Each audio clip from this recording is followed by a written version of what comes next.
প্রিয় শিক্ষার্থী, আশা করি তোমরা ভালো আছো। অনলাইনে ক্লাস তোমাদের অব্যাহত আছে। ইতিপূর্বে তোমাদের প্রথম অধ্যায়ের 5টা ক্লাস শেষ করেছি। সেই বইগুলো তোমরা খেয়াল করবা, বিভিন্ন পুস্তকে ধারাবাহিকভাবে দেওয়া আছে। আজকে তোমাদের নতুন একটা অধ্যায়ের শুরু করব। তোমরা লক্ষ্য করো, অধ্যায় 6, পার্ট 6, এলিমেন্ট, সমাজ জীবনে প্রভাব বিস্তারকারী উপাদান, influencing element of social life, অর্থাৎ সমাজ জীবনকে প্রভাবিত করে এমন কিছু সামাজিক উপাদান তোমাদের সঙ্গে আজকে আলোচনা করা হবে। আমরা যে সমাজে বসবাস করি সেই সমাজের স্থায়িত্বের উপরে মানুষের সামাজিক জীবন স্থায়িত্ব লাভ করে, অর্থাৎ পরিবেশ এবং সমাজ দুটা সম্পৃক্ত। পরিবেশের বিভিন্ন উপাদানের মাধ্যমে মানুষের সামাজিক বিভিন্ন উপাদানের কার্যক্রম প্রভাবিত হয়। এই প্রসঙ্গে একজন বিশিষ্ট সমাজবিজ্ঞানী ম্যাকাইভারের তত্ত্ব, তিনি বলেছেন, মানুষ যে পরিবেশে বসবাস করে, পৃথিবীতে প্রতিটা মানুষই তার একটা ভৌগোলিক বা পারিপার্শ্বিক জীবন ব্যবস্থা আছে এবং সেই পরিবেশের প্রভাবে তারা লালিত পালিত হয়। অর্থাৎ সেই পরিবেশের বিভিন্ন উপাদানের সঙ্গে তারা সম্পৃক্ত এবং সামাজিক জীবন প্রস্ফুটিত হচ্ছে। এভাবে পরিবেশ সমাজ জীবনকে যেভাবে নিয়ন্ত্রণ করে এবং মানুষের সামাজিক ব্যবস্থার একটা পরিবর্তন ঘটে। সামাজিক পরিবর্তন ঘটলে মানুষ পরিবেশের পরিবর্তন ঘটানোর চেষ্টা অব্যাহত রাখে। এভাবে আমরা লক্ষ্য করি প্রতিটা সমাজ বা প্রতিটা ভৌগোলিক পরিবেশের একটা নিবিড় সম্পর্ক তাদের সঙ্গে সম্পৃক্ত। তা সমাজ জীবন এবং পরিবেশ একে অন্যের সঙ্গে অঙ্গাঙ্গিভাবে জড়িত।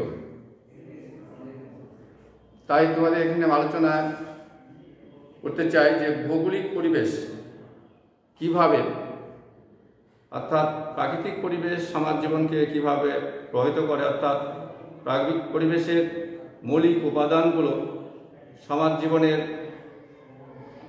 এবং রাজনৈতিক জীবন, সাংস্কৃতিক জীবন এবং অর্থনৈতিক বিভিন্ন প্রেক্ষাপটগুলো কিভাবে নিয়ন্ত্রণ করে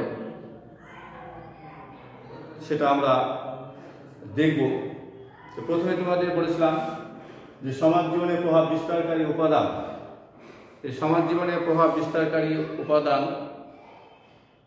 সেই ক্ষেত্রে বেসিক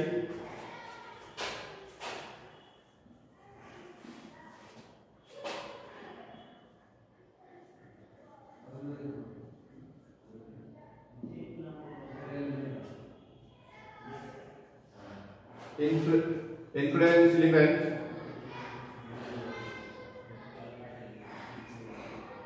of social life, অর্থাৎ সমাজ জীবনের প্রভাব বিস্তারকারী 4টা মৌলিক উপাদান। তার মধ্যে 1 নম্বর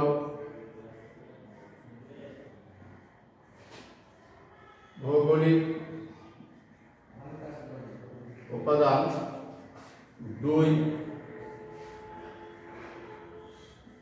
সামাজিক বা গোষ্ঠীগত উপাদান,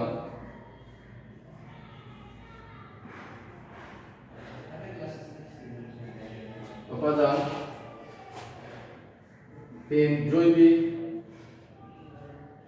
জৈবিক বা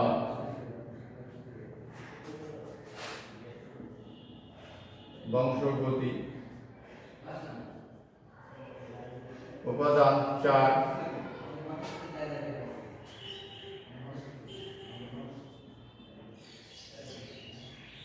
সাংস্কৃতিক উপাদান, অর্থাৎ মানুষ যে কোনো পরিবেশের সঙ্গে সম্পৃক্ত এবং সেই পরিবেশের প্রাকৃতিক উপাদানগুলো আমরা এখানে লক্ষ্য করব। সেই ক্ষেত্রে কিভাবে ভৌগোলিক উপাদানগুলো এতই গুরুত্বপূর্ণ, পৃথিবীর এমন কোনো দেশ বা সমাজ রাষ্ট্র ব্যবস্থা নেই যে পরিবেশের প্রভাব ছাড়া সেই সমাজ ব্যবস্থা, উৎপাদন ব্যবস্থা, রাজনৈতিক ব্যবস্থা, সাংস্কৃতিক ব্যবস্থা সব কিছুই নিয়ন্ত্রণ করে, প্রভাবিত হয় এবং সমাজ জীবনকে নতুনভাবে সৃষ্টি করে। তো আমরা যতগুলো এই মৌলিক উপাদান আছে সমাজ প্রাকৃতিক পরিবেশের, তার মধ্যে ভৌগোলিক উপাদান এতই গুরুত্বপূর্ণ যেটা সমাজ জীবনকে, অর্থাৎ পৃথিবীর সৃষ্টির সভ্যতা থেকে আরম্ভ করে যত সমাজ ব্যবস্থা, রাষ্ট্র ব্যবস্থা সৃষ্টি হয়েছে, সেই দৃষ্টিকোণ থেকে আমরা এই ভৌগোলিক উপাদানগুলোকে কয়েকটা দিকগুলো এখানে প্রেক্ষাপটগুলো দেখানোর চেষ্টা করব। যেমন জনসংখ্যার বন্টন ও সভ্যতার উৎপত্তি। লক্ষ্য করো, জনসংখ্যা বন্টন, সভ্যতা, উৎপত্তি। পৃথিবীর এমন কোনো রাষ্ট্র ব্যবস্থা বা সমাজ ব্যবস্থা এবং পৃথিবী যত সভ্যতার শীর্ষে অবস্থান করছে সবগুলোই কিন্তু প্রাকৃতিক পরিবেশ এবং প্রাকৃতিক পরিবেশ থেকে মানুষের সামাজিক, অর্থনৈতিক সব কিছুই কিন্তু নিয়ন্ত্রণ করে। এবং যেই ভৌগোলিক অবস্থায় অনিয়ন্ত্রিত কিছু প্রাকৃতিক পরিবেশ থাকবে, সেখানে কখনো সভ্যতা গড়ে উঠতে পারে না। তাই আমরা লক্ষ্য করব, পৃথিবীতে যতগুলো সভ্যতার সৃষ্টি হয়েছে সেটা নদী তীরবর্তী সভ্যতাগুলোই আমরা লক্ষ্য করি। যেমন মিশরের নীলনদকে কেন্দ্র করে মিশরীয় সভ্যতা, ইউফ্রেটিস এবং টাইগ্রিস নদীর উপত্যকায় মেসোপটেমিয় সভ্যতা, সিন্ধুকে কেন্দ্র করে সিন্ধু সভ্যতা সৃষ্টি হয়েছে। অর্থাৎ প্রাচীন যত সমাজ আছে সব সমাজগুলোই কিন্তু আসলে অনুকূল ভৌগোলিক পরিবেশের প্রভাবেই কিন্তু সেই সমাজ ব্যবস্থা, সভ্যতা, কীটকৌশলের সবকিছু একটা সমৃদ্ধশালী লাভ করেছে। তারপরে আমরা লক্ষ্য করব অর্থনীতি। কোনো জায়গায় মানুষের জীবনযাত্রা এবং অর্থনৈতিক উৎপাদন ব্যবস্থার পরিবর্তন, উন্নয়ন করার জন্যে সেখানে কিছু প্রাকৃতিক পরিবেশ সক্রিয় এবং ক্রিয়াশীল, অর্থাৎ আবহাওয়া অনুকূল এমন কিছু শস্য এবং এমন কিছু পরিবেশে সেগুলো বন্টন হয় বা আমরা উৎপাদন হয়, সেগুলো আমরা লক্ষ্য করি। যেমন বাংলাদেশের ক্ষেত্রে আমরা উদাহরণ হিসেবে দেখতে পাই যে অর্থনীতির ক্ষেত্রে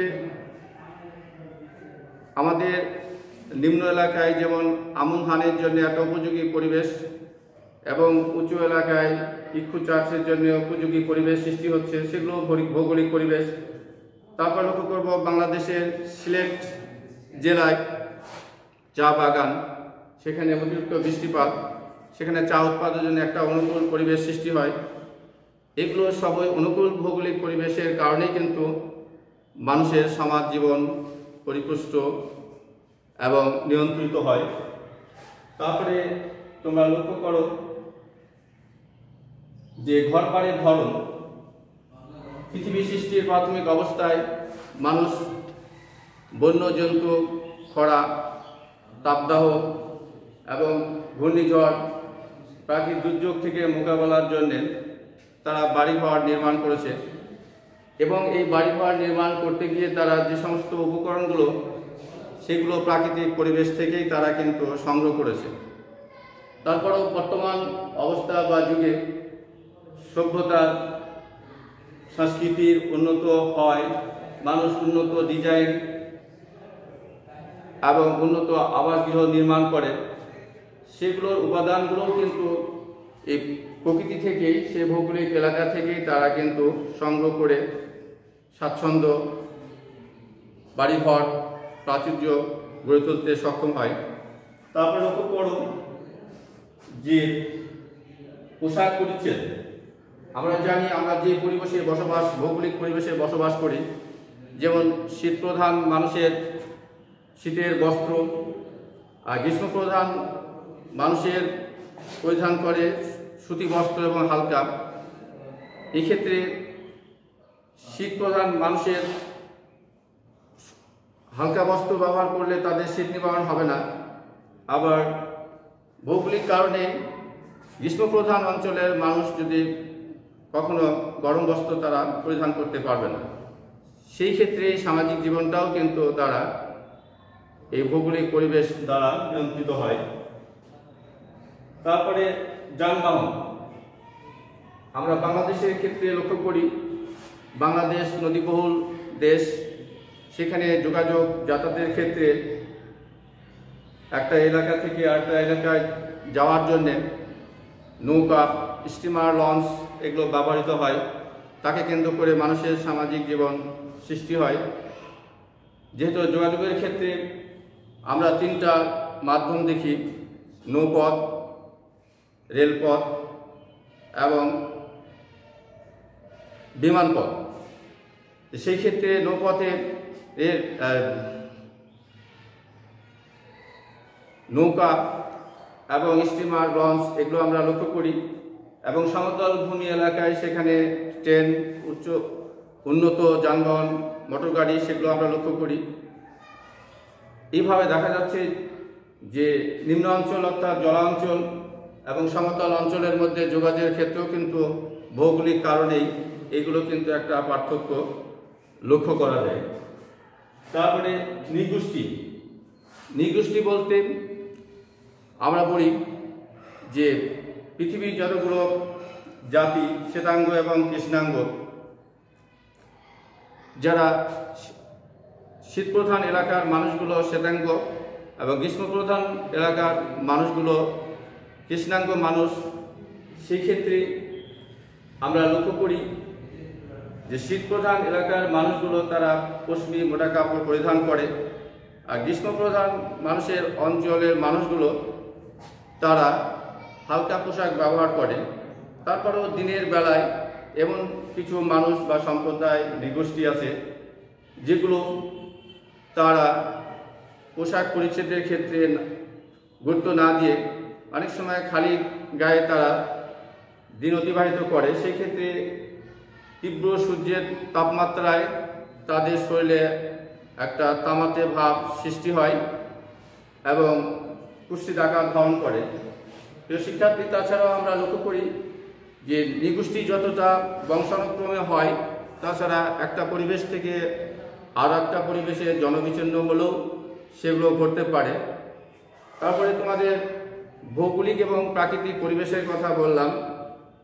এই ভৌগোলিক, এক একটা ভৌগোলিক এলাকা এবং প্রাকৃতিক পরিবেশের খাদ্য এবং পুষ্টি এগুলোও কিন্তু মানুষের শারীরিক গঠন প্রক্রিয়ার ক্ষেত্রে গুরুত্বপূর্ণ ভূমিকা রাখে।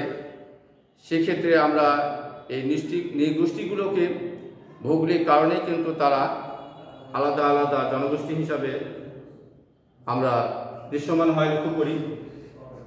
তারপরে মানব প্রকৃতির দক্ষতা, হান্টিংটন, অর্থাৎ এমন কিছু আবহাওয়া উত্তপ্ত, যেমন 40 ডিগ্রি ফারেনহাইট তাপমাত্রায় কোনো মানুষের মেজাজ, দক্ষতা, কাজের ক্ষমতা সবচেয়ে বেশি থাকে।